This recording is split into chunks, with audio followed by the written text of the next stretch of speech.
करूं। जैसे कि अपने जो पिछली कक्षा थी उसमें हमने पढ़ा कि सर्वनाम का शाब्दिक अर्थ क्या होता है और सर्वनाम की परिभाषा क्या होती है।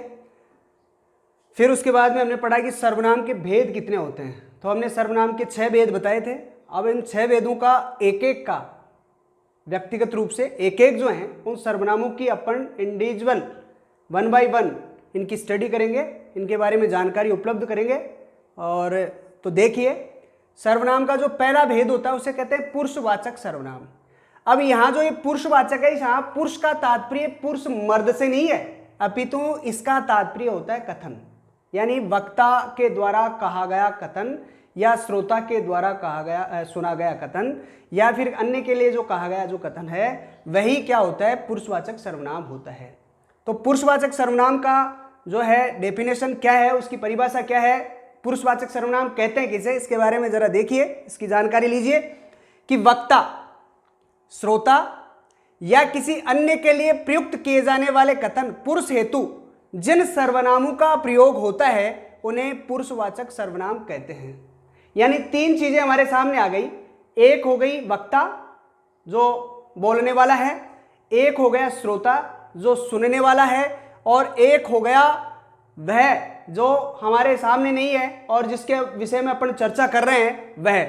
तो वक्ता, श्रोता या किसी अन्य के लिए प्रयुक्त किए जाने वाले कथन पुरुष हेतु जिन सर्वनामों का प्रयोग होता है उन्हें हम क्या कहते हैं, पुरुषवाचक सर्वनाम कहते हैं।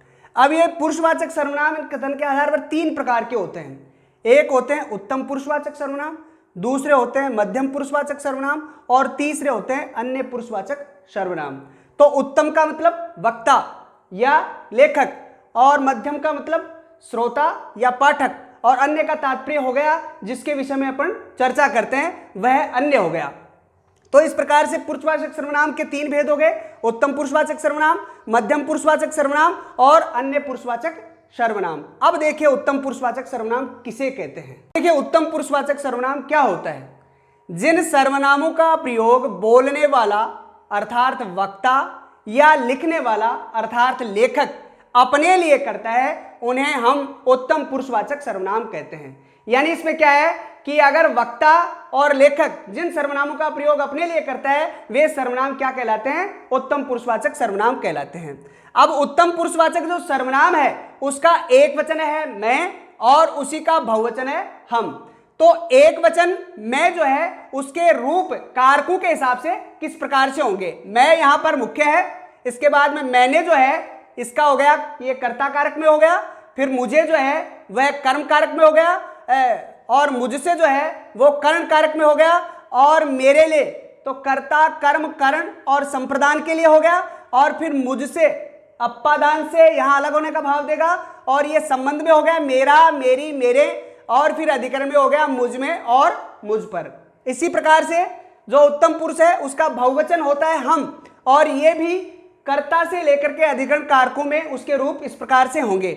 जैसे कर्ता में हो गए हमने, फिर कर्म में हो गए हमें, फिर उसके बाद में जो है कर्ण में हो गए हमसे, और फिर संप्रदान में हो गए हमारे लिए, और फिर संप्रदान से फिर अपादान से हो गया हमसे, और फिर संबंध में हो गया हमारा हमारी हमारे, और फिर अधिकरण में हो गया हम में हम पर। तो इस प्रकार से उत्तम पुरुषवाचक जो सर्वनाम है वह एक वचन में उसके रूप इस प्रकार से होंगे और बहुवचन में रूप उसके इस प्रकार से होंगे। उसका एक वचन मैं होता है और उसी का बहुवचन उत्तम पुरुष का बहुवचन होता है हम। तो इसके रूप इस प्रकार से होंगे। अब आगे चलें।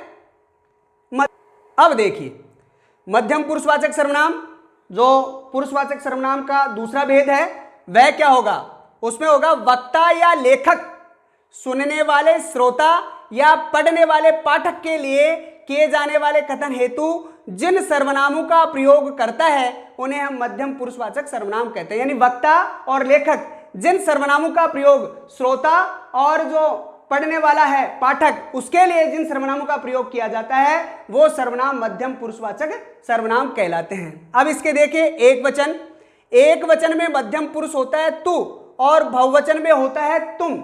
तो इसके रूप देखिए, एक वचन में तू इसमें मुख्य है, और इसके बाद में ये कर्ता में हो गया तूने, फिर उसके बाद में कर्म में हो गया तुझे, और फिर उसके बाद में कर्ण में हो गया तुझसे, और फिर संप्रदान में हो गया तेरे लिए, और फिर अपादान में हो गया तुझसे, और फिर संबंध में हो गया तेरा, तेरी, तेरे, और फिर अधिकरण में हो गया तुझ में, तुझ पर। इसी प्रकार से मध्यम पुरुष का बहुवचन होता है तुम, मुख्य, और इसके भी रूप इस प्रकार से होते हैं तुमने, तुम्हें, तुमसे, तुम्हारे लिए, तुमसे, तुम्हारे से, तुम्हारा, तुम्हारी, तुम्हारे, तुम में और तुम पर।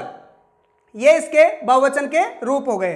अब ये जो मध्यम पुरुष जो होता है उसका प्रयोग आदरार्थक शब्द में भी होता है। तो आदरार्थक, अगर आदर देने के लिए हम किसी शब्द का प्रयोग करते हैं मध्यम पुरुष में, तो वह होता है आप, और उसके रूप भी इस प्रकार से होंगे अपने, आपको, आपसे, आपके लिए, आपसे, आपका, आपकी, आपके, आप में, आप पर। ये कारकों के हिसाब से इसके रूप होते हैं। तो ये एक वचन में होता है तुम, बहुवचन में होता है तुम, और यदि किसी को हम आदर देते हैं यानी किसी का हम रेस्पेक्ट करते हैं तो उसके लिए जिस मध्यम पुरुष सर्वनाम का प्रयोग किया जाता है वह होता है आप। तो इस प्रकार से इसके तीनों रूप होते हैं। अब आगे चलिए, अन्य पुरुषवाचक सर्वनाम।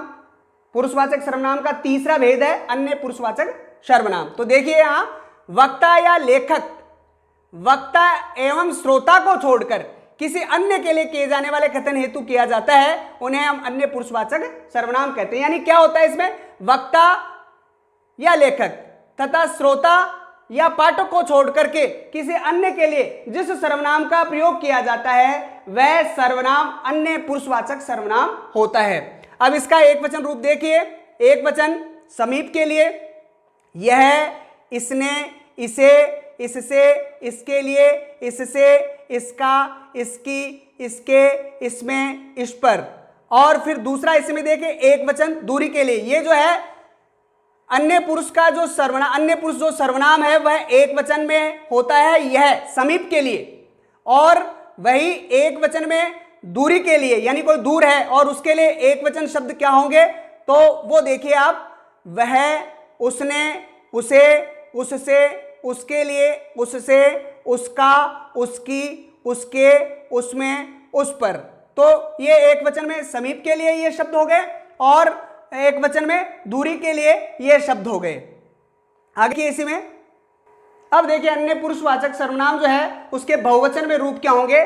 पहले समीप, हमने पहले पढ़ा एक वचन में समीप और एक वचन में दूर, अर्थात जो पास में है उसके लिए कौन कौन से सर्वनाम किस प्रकार से अन्य पुरुषवाचक सर्वनाम होंगे, और एक वचन में दूरी के लिए कौन कौन से सर्वनामों का प्रयोग किया जाता है वह। अब देखिए बहुवचन, बहुवचन में एक बहुवचन में समीप के लिए कौन कौन से शब्द होंगे, ये, इन्होंने, इन्हें, इनसे, इनके लिए, इनसे, इनका, इनकी, इनके, इनमें, इन पर।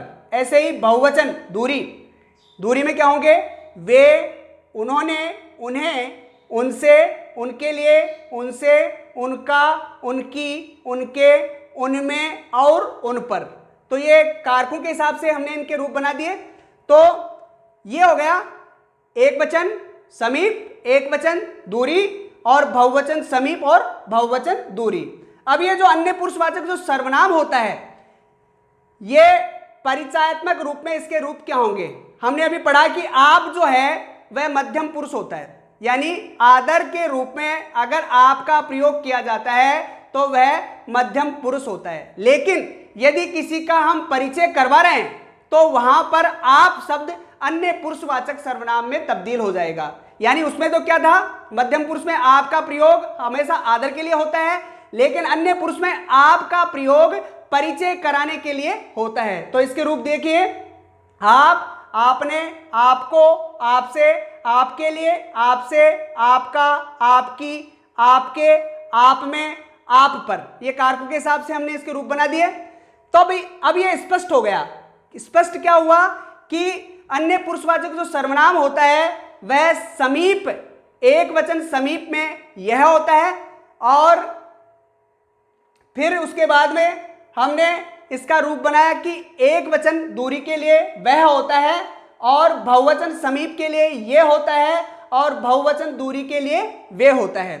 ऐसे ही हमने इसका बताया कि परिचयात्मक रूप में जो है मध्यम पुरुष आप होता है, लेकिन परिचय कराने की दृष्टि से अगर इसका प्रयोग किया जाता है तो आप जो है अन्य पुरुषवाचक सर्वनाम हो जाता है।